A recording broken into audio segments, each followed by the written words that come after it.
The pain of hidden animosity can cloud our spirit. But what if the signs are there, waiting to be seen, not to cause more hurt, but to guide us towards clarity? Stay with me, for the final understanding we uncover might be the key to your inner peace. Energy shifts. There is an unspoken language that flows between human beings, a current of feeling that we often register before our conscious mind even begins to process what is happening.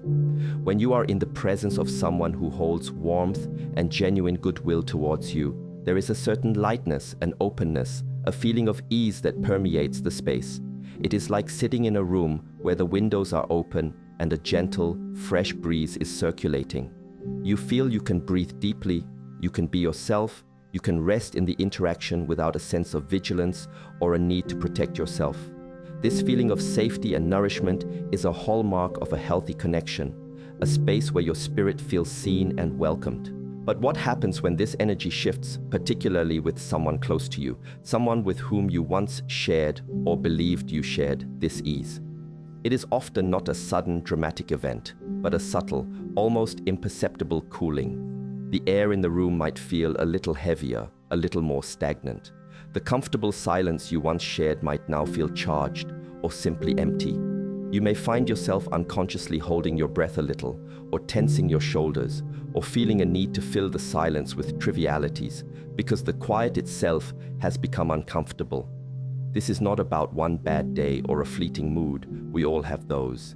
This is about a persistent change in the energetic texture of your interactions, a feeling that something fundamental in the way they relate to you has altered at a deep, almost vibrational level. Think of how water changes its state. It can be flowing, warm, inviting, but if the temperature drops, it can become still, cold, even turn to ice.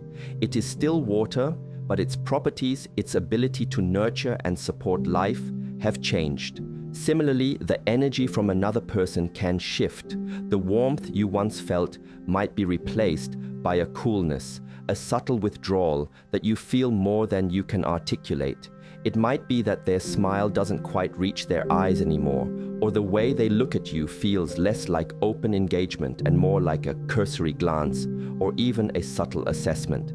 These are not things you can easily point to and say, "You did this," because they are so nuanced, so much a part of the felt sense of being with them. This shift in energy can be deeply unsettling, precisely because it is so hard to name. You might start to question your own perceptions. Am I imagining this? Am I being too sensitive? This self-doubt is a common response because our minds crave clear, logical explanations, and energetic shifts are often anything but. Yet your body, your intuition, often registers these changes with unerring accuracy. It is like an animal sensing a change in the weather long before the storm arrives. There is a primal wisdom within us that is attuned to these subtle cues of safety or potential threat, not necessarily physical threat, but emotional or psychological threat. The threat of withdrawal, of connection, of unspoken disapproval. Learning to trust this felt sense without immediately jumping to conclusions or accusations is the first step in navigating these complex relational dynamics.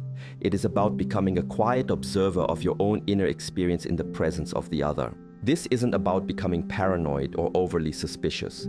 It is about cultivating a gentle awareness, a mindfulness of the energetic space you share with others. When you notice a persistent shift, a consistent feeling of unease, or a subtle but palpable coldness where warmth once resided, it is an invitation to pay closer attention. It is a signal from your inner guidance system that something in the dynamic requires a more conscious look. The energy does not lie. It is the most honest communicator, even when words are used to conceal or distract. Acknowledging these shifts is not an act of judgment, but an act of self-awareness, a crucial first step in understanding what might be unfolding beneath the surface of your relationship and how you might navigate it with wisdom and a clear heart, protecting your own inner balance. Consider the stillness of a pond. On a calm day, its surface reflects the sky perfectly, but even a small pebble dropped into it creates ripples that change the reflection, that disturb the calm. Hidden resentments or unspoken negativity from another person can be like those pebbles, creating subtle disturbances in the energetic field between you. You might not see the pebble being dropped. You might not understand why it was dropped, but you can feel the ripples. You can sense that the calm has been disturbed. The invitation here is to notice these ripples without immediately blaming the pond or the pebble or the thrower, but simply to acknowledge that the water is no longer still and to begin to gently inquire within yourself about what that means for you and how you wish to respond to that disturbance from a place of centeredness. Words unspoken. Beyond the felt sense of energy, there is the realm of communication, both what is said and, perhaps more powerfully, what is left unsaid or conveyed through nonverbal cues. When someone close to you begins to harbor hidden negativity, their communication patterns often undergo subtle but significant transformations. It's rarely about outright hostile words, especially if the resentment is being concealed. Instead, it's about the spaces between words, the tone, the body language, and the topics they choose to engage with, or more tellingly, avoid. One of the first signs can be a marked decrease in genuine, open-hearted sharing. The conversations that once flowed easily, covering a range of topics both deep and light, may become more superficial, more perfunctory. You might find that they no longer ask you about your life with the same level of interest or enthusiasm. When you share something important to you, a success, a challenge, or simply an experience, their response might feel muted, distracted, or they might quickly change the subject. It's not necessarily that they say anything unkind, but there's a lack of genuine engagement, a failure to truly meet you in your experience. It can feel like you are talking into a void, or that your words are being met with a polite but ultimately indifferent wall. This subtle dismissal can be more painful than an open argument because it slowly erodes your sense of being seen, heard, and valued by this person. It's like a plant that is slowly being deprived of sunlight and water.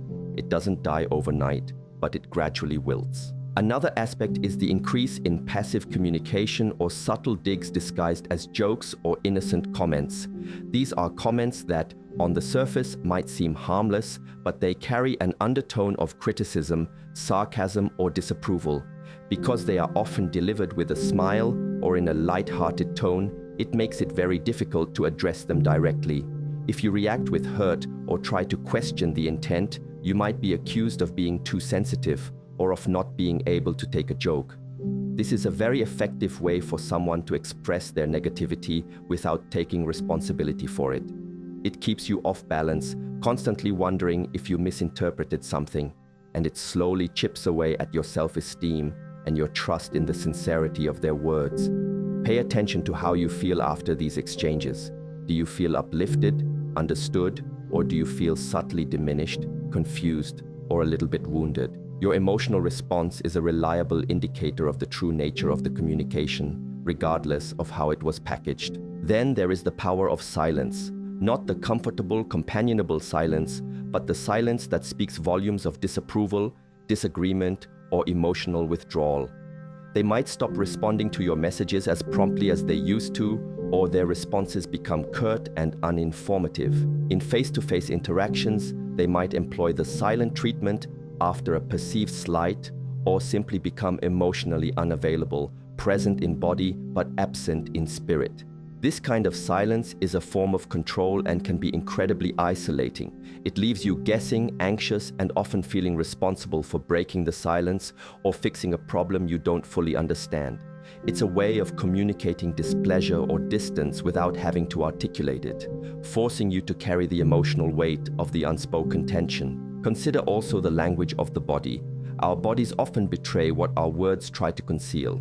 If someone is secretly harboring negative feelings, you might notice subtle cues like a lack of eye contact, or eyes that seem to look through you rather than at you. Their posture might be more closed off when they are around you, arms crossed, body angled away. Physical touch, if it was once a part of your interaction, might become rare or feel perfunctory and lacking in warmth. These are not always conscious behaviors on their part, but they are expressions of their inner state. A person who feels open and positive towards you will naturally lean in, make eye contact, and their body language will convey engagement and warmth.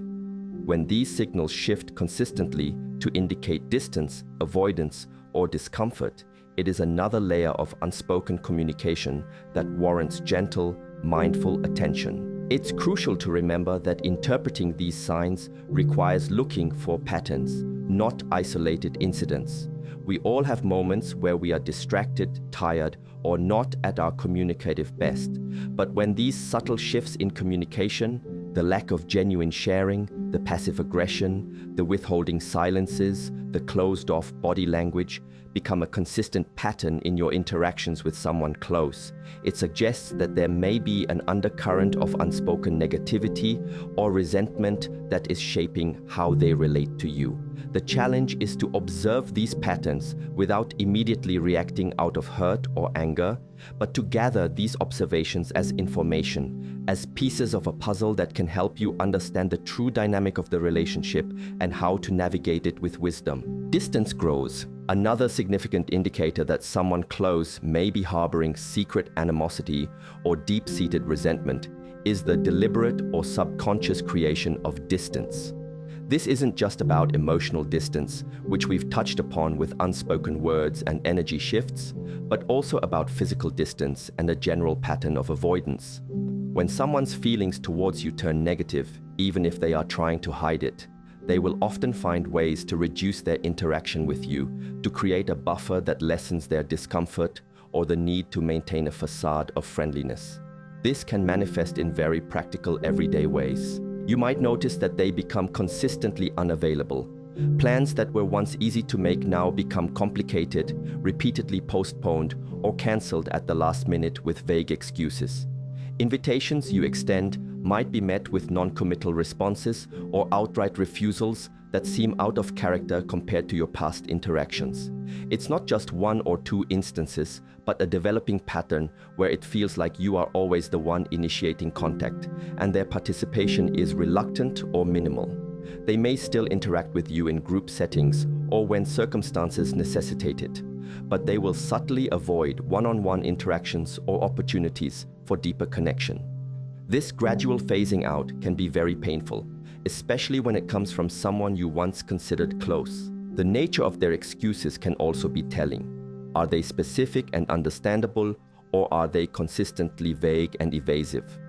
"I'm busy" can be true for anyone, but when busy becomes the perpetual response without any follow-up attempt to reschedule or connect at a later time, it can signal a desire to create distance.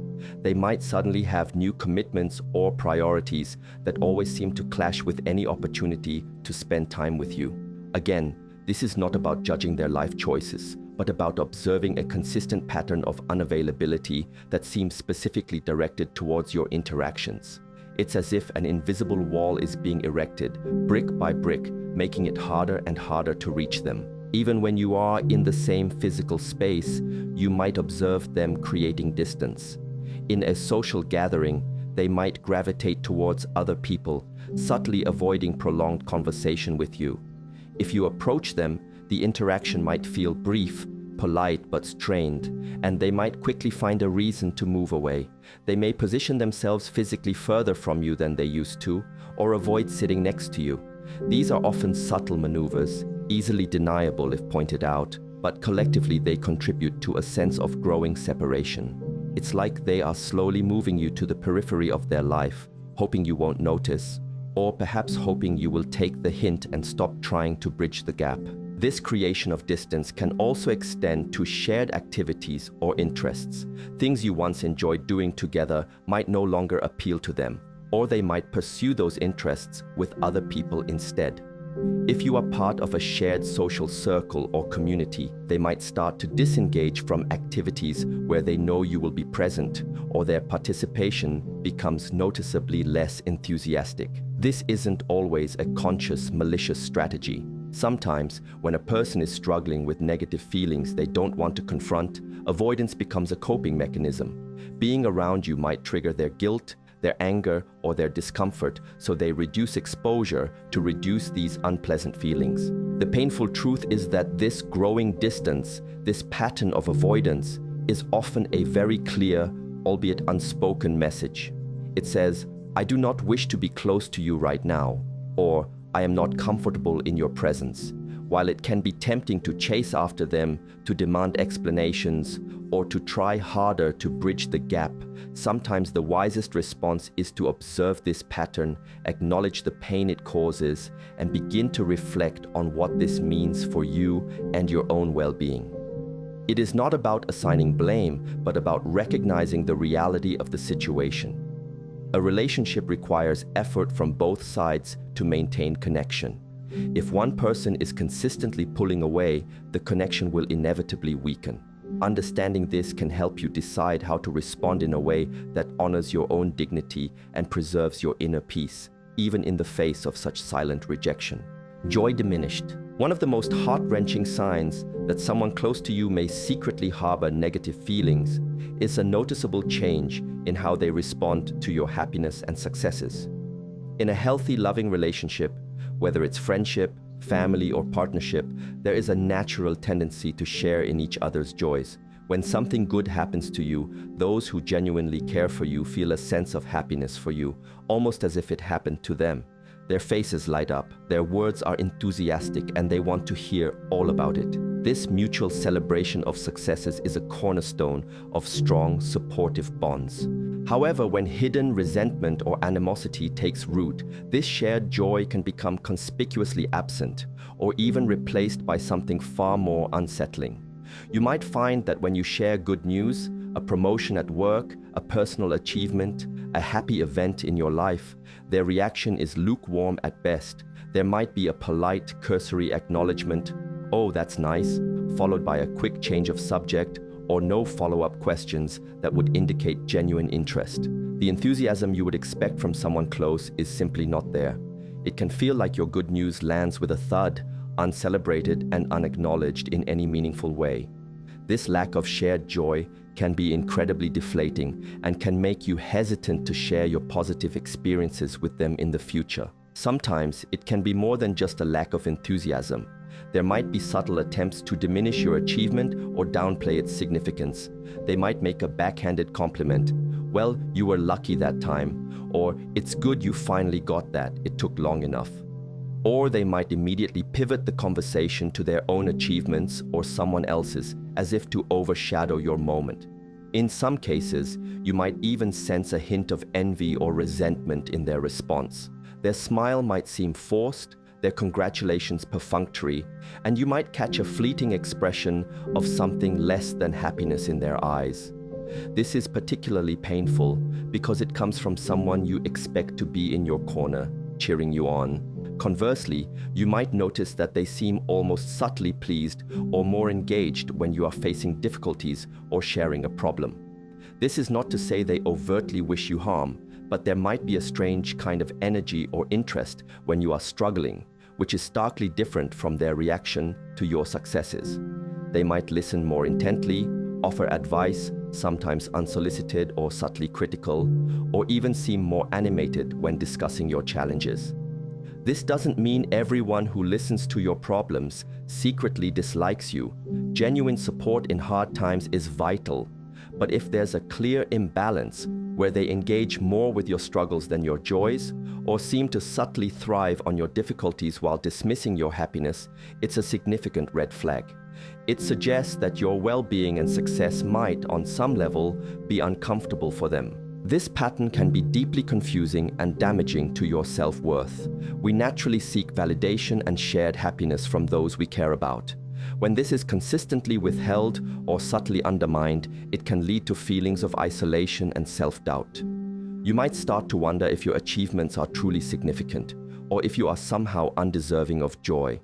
It is important to recognize that their reaction, or lack thereof, is a reflection of their own inner state, their own unresolved issues, insecurities, or resentments, and not a true measure of your worth or the value of your accomplishments.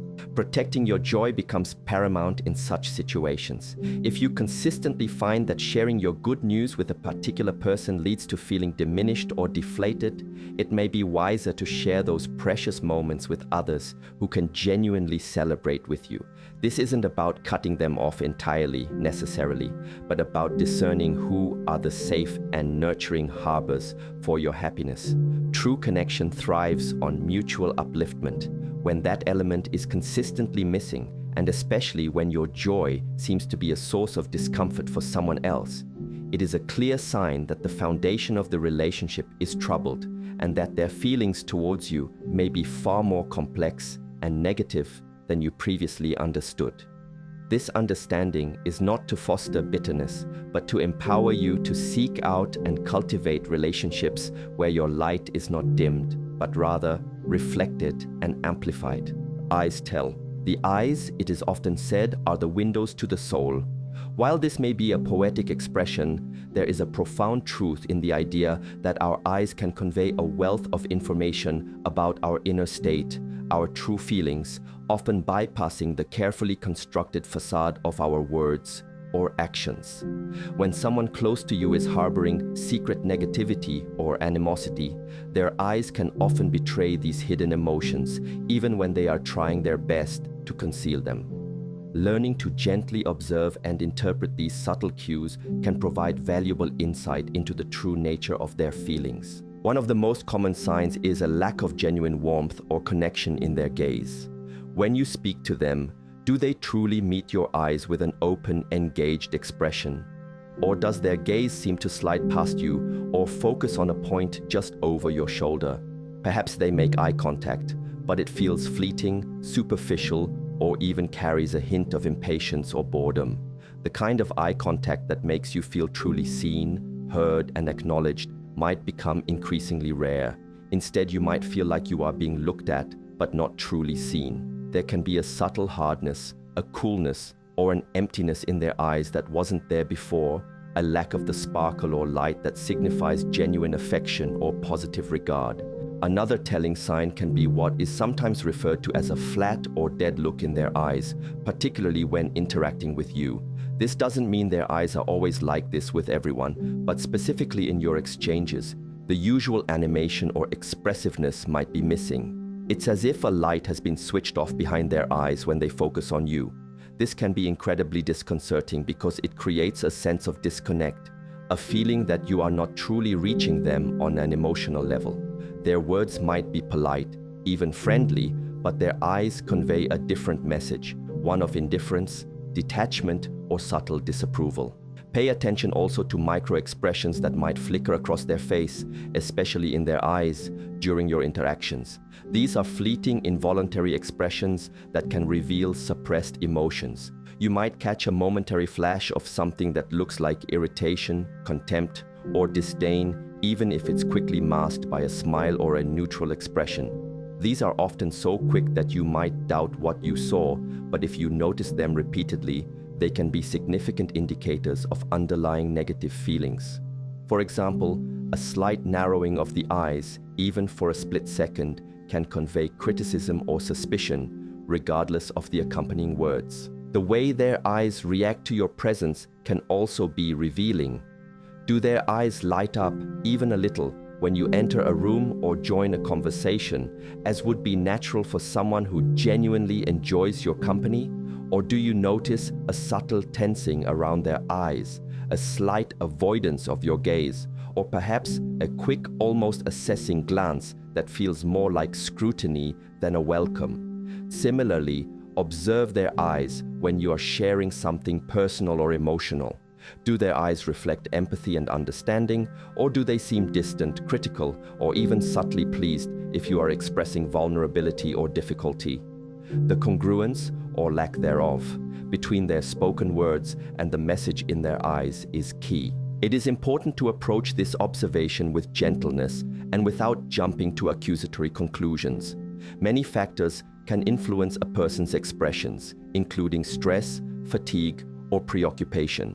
However, when you notice a consistent pattern of these subtle ocular cues, the lack of warmth, the flat affect, the fleeting micro-expressions of negativity, the avoidance of genuine engagement through the eyes, especially when this pattern is primarily or more intensely present in their interactions with you. It is a strong indication that their feelings towards you may not be as positive as their words or outward behavior might suggest. The eyes often speak a truth that the mouth is unwilling or unable to voice, and learning to listen to this silent language can be a powerful tool for understanding the deeper currents within your relationships. Mirror within. When we begin to sense that someone close to us might be harboring hidden negativity, it is natural to focus on their behavior, their words, their energy. We look for signs, for evidence, for ways to understand what is happening in them. However, an equally important, if not more important part of this process is to turn the gaze inward, to explore what these experiences are reflecting within ourselves. The outer world and the people in it often act as mirrors, showing us aspects of our own inner landscape, our beliefs, our wounds, and our patterns of relating. This is not about blaming ourselves for another person's negativity, but about using the situation as an opportunity for profound self-awareness and growth. One of the first things to reflect upon is how this person's perceived animosity makes you feel. Does it trigger feelings of unworthiness, fear of rejection, anger, sadness, or confusion? Notice these emotions without judgment. These feelings often have roots in our past experiences, perhaps in earlier relationships where we felt unseen, unloved, or unfairly treated. The current situation might be activating these old wounds. By recognizing this, we can begin to separate the present reality from the echoes of the past. This allows us to respond to the current situation with more clarity and less reactivity, understanding that our emotional response might be amplified by these older sensitivities. Consider also your own patterns in relationships. Do you tend to overlook red flags, hoping for the best? Do you find it difficult to set boundaries or to acknowledge when a relationship is no longer healthy for you? Do you have a pattern of seeking approval from others, even when it comes at a cost to your own well-being? The behavior of the person exhibiting negativity might be highlighting these tendencies within you. For example, if you consistently feel the need to fix the relationship or win back their approval despite clear signs of their disinterest or resentment, it might point to a deeper need for validation that is worth exploring within yourself. This is an invitation to cultivate a stronger sense of self-worth that is not dependent on the approval or affection of others. This situation can also be a mirror for our own expectations and attachments. We often have an idealized image of how our relationships should be, especially with those we consider close. When reality falls short of this ideal, it can cause significant pain and disappointment. The hidden animosity of another can force us to confront the gap between our expectations and the actual state of the relationship. This is an opportunity to practice acceptance, not acceptance of mistreatment, but acceptance of the reality that we cannot control another person's feelings or behavior. It's a chance to loosen our attachment to a specific outcome and to find peace even when things are not as we wish them to be. Furthermore, explore whether there is any aspect of your own behavior, perhaps unconscious, that might be contributing to the dynamic, however unintentionally. This is not about taking blame for their secret hate, as that ultimately resides within them and their choices. However, self-reflection can sometimes reveal if we have, for instance, been unclear in our communication, unknowingly crossed a boundary, or perhaps not been fully present in the relationship ourselves at times. This honest self-assessment, done with compassion, can lead to valuable insights for all our relationships. It helps us to ensure we are showing up as our best selves, regardless of how others choose to behave. This inner work strengthens our own integrity. Ultimately, the mirror within shows us where we need to cultivate more self-compassion, resilience, and inner peace. Navigating difficult relational dynamics is challenging. It can stir up painful emotions and force us to confront uncomfortable truths. By turning inward, by using these experiences as catalysts for self-reflection, we transform potential suffering into an opportunity for growth. We learn more about our own needs, our boundaries, our strengths, and our capacity for wisdom. The actions of others may be beyond our control, but our inner response, our commitment to our own growth and well-being is always within our power. This is where true strength and peace are found, not in changing others, but in understanding and nurturing ourselves. Path forward. Recognizing the signs that someone close may harbor secret negativity is only the first step. The more crucial question becomes, what is the path forward? How do we navigate this difficult and often painful realization in a way that honors our own well-being, preserves our integrity, and perhaps even opens a door for a different kind of understanding or resolution, if that is possible or desired? The path forward is not about retaliation or confrontation in anger, but about choosing a response that aligns with wisdom, compassion, and a commitment to our own inner peace.